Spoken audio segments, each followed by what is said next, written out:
Bueno, un gusto nuevamente encontrarnos en lo que sería nuestra clase número 3 del taller de contenidos de lengua. Como insistí tanto en el módulo 1 como en el eje número 2, la impronta de esta clase 3 va a ser el escenario del aula. Es decir, si ustedes van observando, la lógica de estructuración del modo es una lógica de pirámide invertida, donde desde los marcos conceptuales generales de las ciencias del lenguaje hicimos foco posteriormente en lo que es el actual enfoque de la didáctica de la lengua, para converger ahora en lo que sería la dimensión didáctica con su concreción puntual y concreta, valga la redundancia, en el ámbito del aula. Cuando nosotros estamos hablando de cómo se concretiza la didáctica de la lengua y la formación lingüística en el aula, una de las primeras cuestiones que debe problematizarnos es la relacionada con la programación curricular. Si nosotros observamos una programación curricular, cualquier formato que tuviera, tiene componentes curriculares que son absolutamente ineludibles. Fundamentación, enfoque, objetivos, contenidos, las estrategias metodológicas que engloban las actividades, los recursos, el tiempo que nosotros vamos a destinar a la propuesta y finalmente el qué, cómo y cuándo relacionado con la evaluación. En este eje número 3, nosotros vamos a hacer foco especialmente en una noción, si se quiere, muy conocida, pero que nosotros debemos resemantizar en el nuevo contexto pedagógico y didáctico, que es el de secuencia didáctica. En primer lugar, y desde la operatoria, que es la que va a primar en este eje número 3, es muy importante que entendamos que lo que se organiza como secuencia didáctica son las actividades. Es decir, de estos componentes curriculares, las actividades son las que pueden tener simplemente una organización lineal o una organización desde la lógica de una secuencia didáctica. Para esto, en primer lugar, me gustaría invitarlas a que pensemos un poquito qué entendemos por secuencia didáctica. La secuencia didáctica es una serie organizada de acciones que se plantean en un orden de complejidad creciente desde la idea de que el aprendizaje se construye y cuyo orden de acciones no debe ser alterado porque desbarataríamos la lógica de construcción. Si miramos en el área de lengua, lo que les propongo es esta secuencia didáctica entendida como este camino ordenado que nos va a llevar a poder concretar un aprendizaje o poder construir un producto material al final, se organiza por determinados hitos que son absolutamente inmodificables y que no negociamos. Como muy bien dije en la clase número 2, el sentido de nuestras determinaciones curriculares va a estar dado por el tipo textual que queremos trabajar. Y en función de esto, nosotros organizamos la secuencia didáctica desde un texto modelo hasta una producción final en el que opere con nuestros alumnos la decisión de trabajar un texto modelo determinado. Esta secuencia didáctica, si miramos parte de este texto modelo, aparece como primera instancia un trabajo muy fuerte con la oralidad y con todo lo que pueda ser prácticas lectoras desde el convencimiento de que la lectura es un proceso.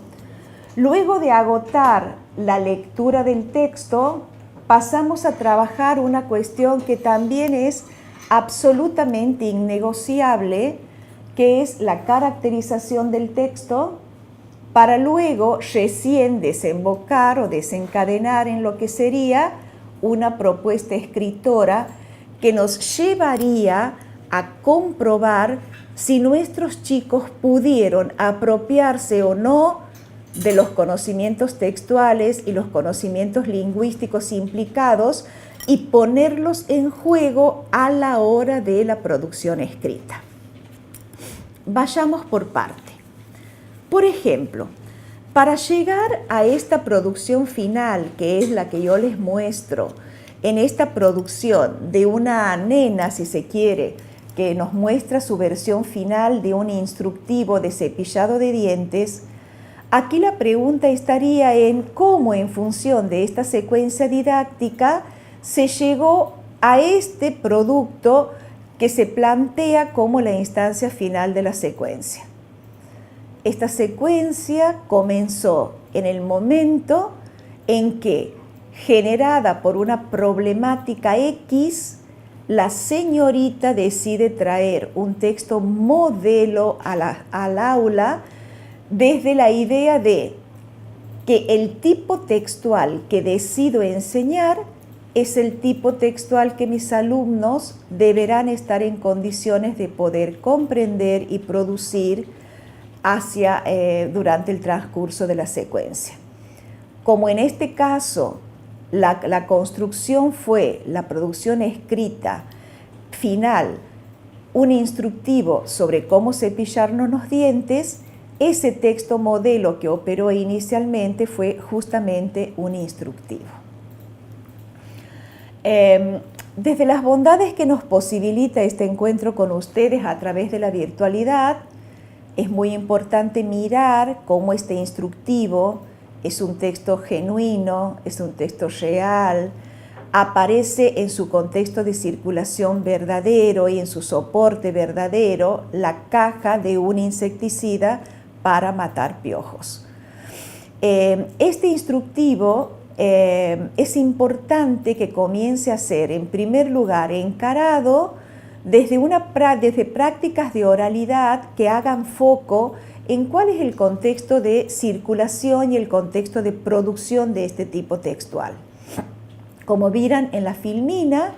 en la diapositiva, disculpen, yo lo que le hago es plantearles cuáles podrían ser los tópicos para hablar de este contexto de circulación en lo que desde la didáctica de la lengua y de la alfabetización inicial conoceríamos como un bloque global de aproximación al texto.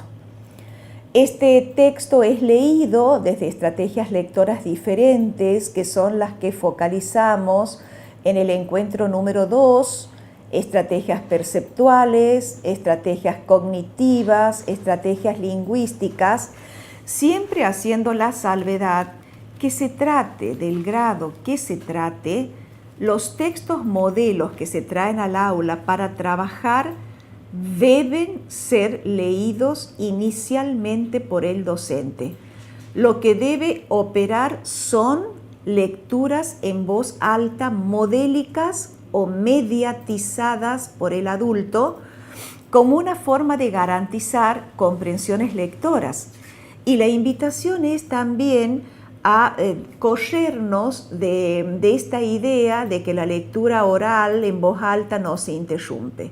Por el contrario, hoy necesitamos leerles a nuestros chicos, pero leerles desde prácticas o desde técnicas como la llamada lectura interactiva o lectura interrumpida, en el que justamente lo que hacemos es hacer parates en determinados tramos del texto para ayudar mediante un interrogatorio didáctico a ir recuperando la información que el texto nos va proveyendo y a estar atentos por el hecho de que podrían aparecer determinados obstáculos o vacíos de comprensión que son justamente las vacancias de sentido que la docente debe ir completando o llenando. Una vez realizada la lectura del texto, hay un momento que seguramente nos va a llevar algunas pocas clases en el primer ciclo, pero otras muchas clases en el segundo ciclo, que es en el que nos dedicamos a hacer lo que llamo caracterización o estudio particular del texto en cuestión. Esto implica que nuestro alumno, de nuestra mano, pueda llegar a descubrir conjuntamente con nosotros cuáles son los secretos del texto que estamos analizando. Cuando hablo de secretos, hablo de todo el marco teórico,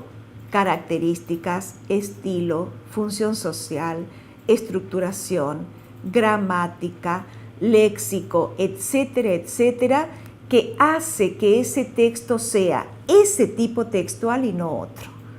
Es decir, secretos y características que hacen que una noticia sea noticia y no una crónica, por ejemplo.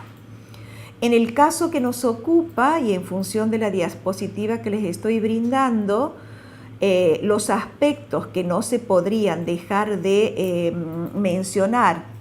en relación con lo que es el instructivo sería, bueno, que tiene títulos y pasos a seguir, que en el caso de un instructivo es el que nos pauta qué haceres o acciones, que un instructivo tiene sus oraciones que se inician por lo general con un verbo que me indica la acción a realizar, que los pasos son ordenados y cuyo orden es inalterable, que estas oraciones son oraciones por lo general de corte imperativo, cortas, que indican procedimientos y que los instructivos por lo general van acompañados fuertemente por elementos paratextuales, formados por imágenes, aclaraciones, dibujos, esquemas, etcétera, etcétera. Cuando nosotros nos hemos asegurado de que nuestros chicos hayan descubierto las características de este texto, estamos en condiciones entonces de mirar a través de otras lecturas, otros modelos, otros ejemplos, cómo estas características operan, se advierten, aparecen o no en función de lo que hemos trabajado. Cuando el conocimiento sobre la característica textual está asegurado, recién viene el comienzo o el tránsito por un momento de la secuencia didáctica no menos relevante, que es el de la escritura. Pero desde la dinámica y desde la lógica de lo que es proceso de escritura colectiva. Y aquí también tenemos que hacer corrimientos de ciertos mitos y de ciertas prácticas inoperantes, pero absolutamente arraigadas en lo que es la práctica escolar, que es la del texto producido por nuestros alumnos en la soledad. Es decir, textos en los que la única indicación es un título o textos que son escritos en la casa como deber para la casa. Aquí la recomendación es, si la escritura es un contenido procedimental, a los procedimientos se los vive, se los experimenta, se los hace. Por lo tanto, la señorita o el maestro serán los encargados de hacer vivenciar paso a paso, día a día, los 4 momentos de este proceso de escritura colectiva. Un primer momento de planificación que implica acordar qué vamos a escribir, a quién vamos a escribir, dónde vamos a escribir, para qué vamos a hacerlo. Porque lo interesante es que también nuestros textos producidos puedan integrar circuitos de comunicación reales y que no se queden únicamente en el espacio inerte de una carpeta o de un cuaderno. Este primer momento de planificación implica también recuperar todo lo que sabemos del texto en cuestión. Es un momento de hacer un punteo en un papel afiche de todos aquellos rasgos o características que conocemos del tipo textual y que sabemos que deben ser muy tenidas en cuenta a la hora de su producción. El segundo momento del proceso es el momento de la textualización, que como lo indica la diapositiva, es la textualización que está a cargo del docente. El docente va a escribir y va a textualizar lo que los niños le dictan. ¿Dictado improvisado? No.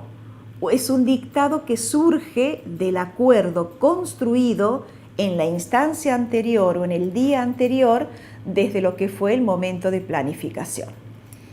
Los chicos dictan el texto, el instructivo, la crónica, el cuento policial, la nota de enciclopedia, el ensayo, la reseña, etcétera, etcétera, etcétera, y la señorita va tomando nota, registro escrito, en 1, 2, 3, 5 papeles afiches que necesitamos conservar para poder pasar a una instancia posterior.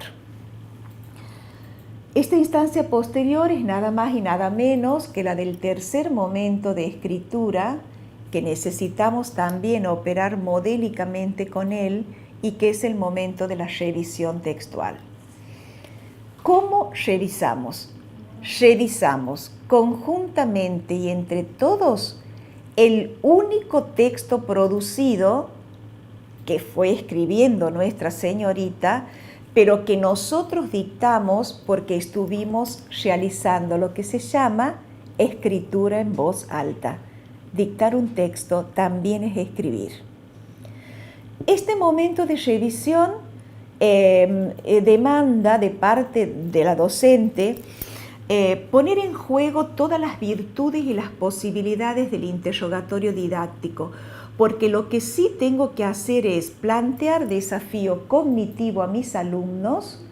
que los lleven a observar, problematizar, cuestionar lo que dice en ese registro escrito y mirar alternativas de solución.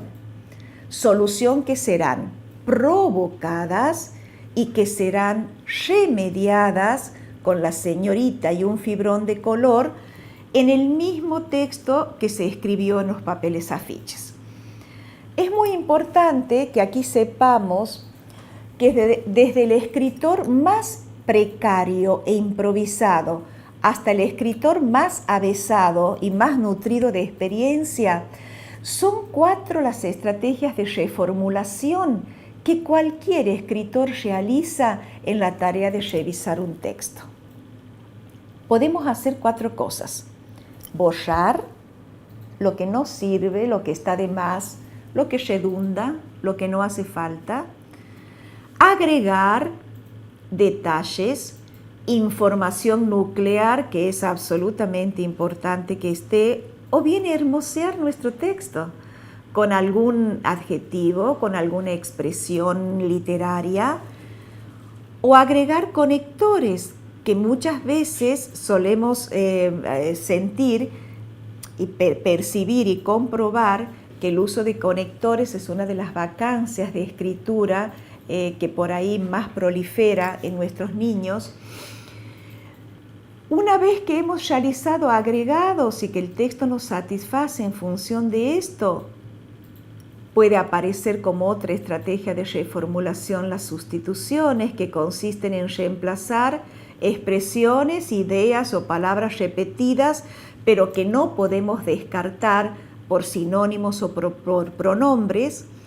Y finalmente una última estrategia denominada recolocación o traslado de información,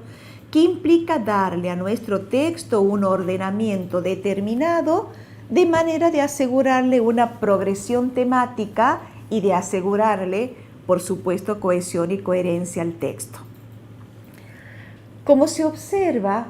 estamos revisando un texto, pero estamos participando en conjunto y colaborativamente de esta revisión. Aquí lo que estaríamos desplazando es una práctica tradicional en la que nos llevábamos 30, 40, 20 textos a corregir en la casa, tarea que por lo general nos ocasiona hastío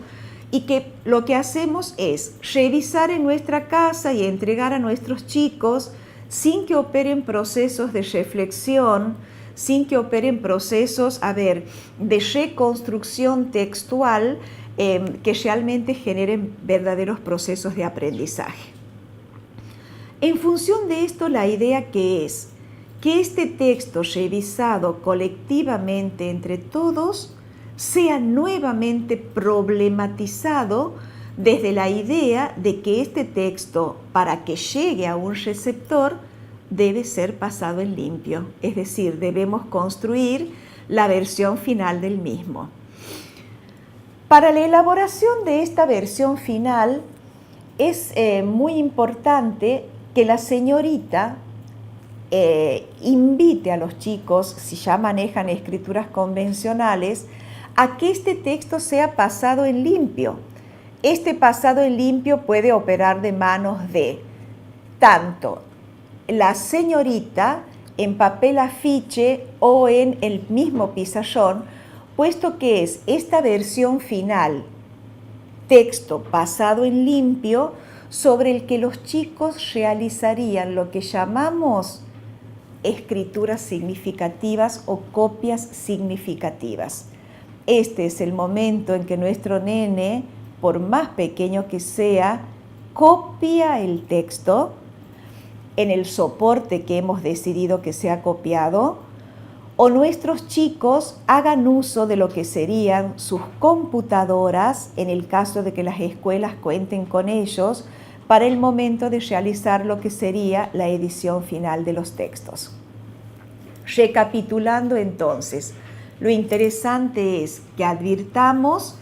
que una secuencia didáctica en lengua es este camino ordenado de acciones que no se negocian y que nos llevan del texto presentado al texto producido, pasando por la lectura, la caracterización y la escritura.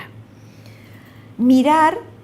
que estos momentos no se alteran porque no puedo leer un texto si no lo presenté inicialmente, no puedo caracterizar textos si no los he leído anteriormente y por supuesto no puedo escribir textos si no leí mucho sobre ellos y no caractericé el tipo textual sobre el que nos importa producir.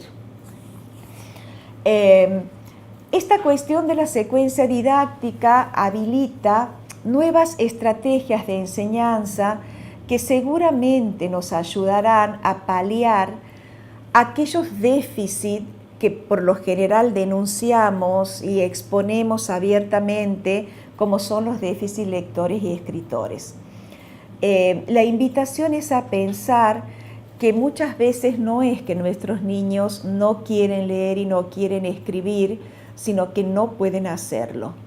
que son otros sujetos sociales y otros sujetos históricos que están requiriendo de nosotros estrategias de enseñanza diferentes a las que nosotros hemos recibido. Pensemos que la escuela hoy todavía tiene prácticas, ejercitaciones y actividades que son de principio del siglo pasado. Finalmente, y como término de esta clase número 3, la invitación es a que puedan leer además las lecturas complementarias.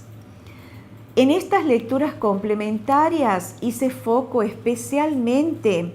en proveerlas de material relacionado con la alfabetización inicial. Se trata de un material riquísimo que en este momento está difundiendo el Infod en función de un postítulo, una especialización superior en educación inicial, y donde nos muestran cuáles han sido los avances, los descubrimientos que se hicieron tanto en relación con los aportes que las ciencias le otorgan a la alfabetización inicial, la construcción de un nuevo modelo didáctico para la alfabetización inicial. Cuentan entonces con los aportes de las ciencias cognitivas y con el formato de un modelo didáctico que recomiendo especialmente ser leído y ser internalizado para que realmente podamos hacer posible cambios en nuestras prácticas y en nuestras estrategias de enseñanza que posibiliten apropiaciones de la alfabetización realmente significativas. Desde el hecho de que alfabetizarnos implica hoy no solamente apropiarnos de letras sueltas que después operarían como sílabas, luego como palabras y finalmente como textos, sino transitar un camino inverso que nos lleve del texto a la letra y donde la letra sea fonema, grafema, sean puntos de llegada y no puntos de partida. Las orientaciones sobre el examen final integrador las realizaremos mediante intercambios que operarán en el foro de esta clase número 3, en el que seguramente seguiremos intercambiando, seguiremos comunicándonos, y es este foro, y nuevamente hago la recomendación, es el que achica las brechas y las distancias que la virtualidad muchas veces nos presenta. Para mí es muy grato estar leyéndolos permanentemente, así que de aquí en más la invitación a la consulta, a la sugerencia y a la inquietud permanente está hecha. Muchísimas gracias.